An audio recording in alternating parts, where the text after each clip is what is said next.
Conor from day one. The minute you got in, you said you knew we were going to have this fight. So take away all the hype, take away all the bravado. What do you think about him as a fighter? As you break him down just as an opponent, what do you think of him as a fighter? I mean, in my opinion, Conor is a very one-dimensional fighter. He's a long southpaw stand-up fighter. He doesn't have wrestling. He doesn't have jiu-jitsu. You know, you wipe all that hype out of here, I'm going to get in there and destroy this dude. Bottom line. He should have kept his mouth shut, and I'm going to slap the face off him, and that's it. And Conor, I'm going to fucking embarrass you, dude. I'm going to destroy your life. I've got a quick follow-up for Chad. One of the mistakes that a lot of Conor's opponents have made in the past is they've become emotionally involved in the fight. And you've had a memorable back and forth with Conor, particularly the one on British television. Is there a danger that you are now too emotionally invested in this fight and you're not going to be able to think clearly on fight night? I mean, honestly, man, I can barely understand what you're saying. We're getting echo back here, so it's hard to hear. But from what I got from that, I mean, dude, I've been a top-level athlete my entire life. You know, I've dealt with guys like this my entire life, you know, and I beat them. So, you know, this is nothing new to me. You know, obviously it's going to be good to get in there and fight and beat this dude, but, you know, I know what I got to do. I'm going to stay focused. I have a game plan. I'm going to get in there and I'm going to destroy him.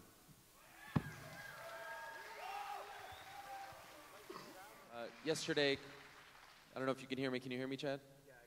Yesterday, Conor was talking about some tweets that you sent to Jose Aldo, and he said pussy move, yeah.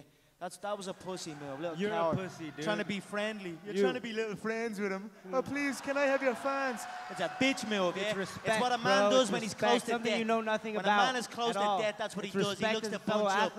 When a man is close to death, that's what he looks to do. He looks to buddy up. Keep talking. I can't even understand what you're saying. Well, my question was, why did you send those tweets? What made you do that? It's about respect. I knew that there was going to be a ton of Brazilian fans here. These guys want to see me destroy this dude, and I'm going to do it.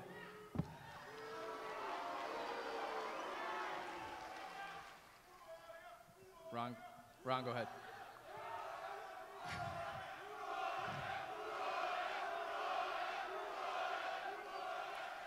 Hey, guys. Too small. He's too small. It's as simple as that. The You're power pretty to scrawny, go along bro. with the precision You will look skinny. absolutely demolish him. You're cutting too much weight. He has a few scrambles in him, and then he will break. Then I'm going to pick him apart. Chad, I'll let you respond. It seems you had something to say, Chad. Said he looks scrawny. He's cutting too much weight. He's skinny. I'm going to destroy this dude. Chad, with that said, you can hear the fans are definitely behind on Conor. Are you kind of embracing this role as maybe, you know, the underdog and the guy that the fans are, it seems like, at least cheering against?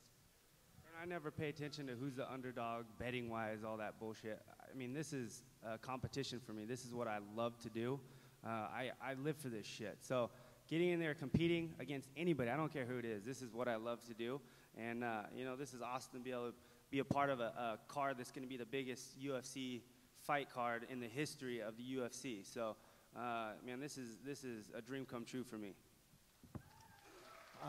Is the disadvantage you might have in that? As far as wrestling goes?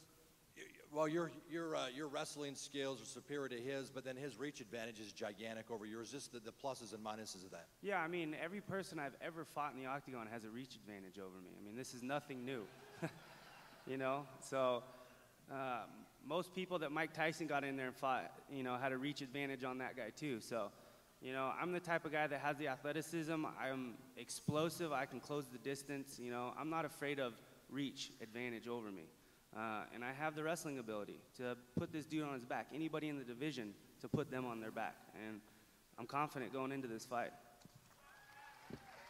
Mendes. Chad, you have the advantage of having trained and competed in multiple 5-round fights here. Conor obviously hasn't had to go that far. A lot of people think that if you have an advantage, it's going to be trying to take him in deep and then grinding him out. How much of a factor do you think your previous 5-round fight experience is going to have here? I mean, I think that's huge. That's a lot of experience. You know, he's cutting a ton of weight. I mean, this guy is going to start fading in the later rounds. You know, wrestling makes you tired, and we're going to test that.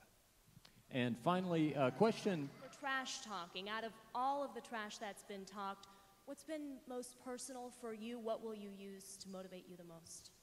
Yeah, he's a black belt in trash talking. I mean, it comes natural to the dude. So, you know, this has been a fun ride going through all this with this dude.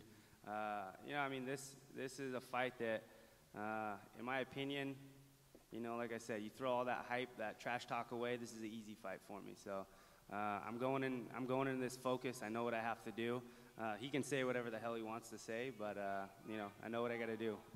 And what makes it an easy fight for you? What makes it an easy fight for you? I mean, he's a one-dimensional fighter. He's a stand-up fighter. That's it, bottom line. I mean, he doesn't have anything else. You know, I'm more well-rounded. I have power. I can put people to sleep on their feet. I can take you down and beat a hole in your face, and I can submit you. What else can he do? And Conor, what would your response to that be? He will do absolutely none of those things. Not one little bit of a thing. He's a rookie. This becomes a stand-up game, which I think it will, as long as Conor keeps his hips back and his punches throwing down. How do you see the fight going if it goes stand-up?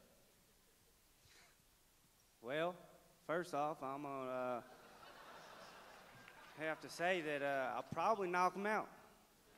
No, we gotta cut. We gotta keep moving. Chad Mendes. After the weekend, you would have lost Jose Aldo twice. Conor McGregor is going to dismantle you. Do you go up or do you go down? What do you do after he beats you? Did you make sure you took your juice this morning, bro? I will win on Saturday. Bottom line. Go sit down.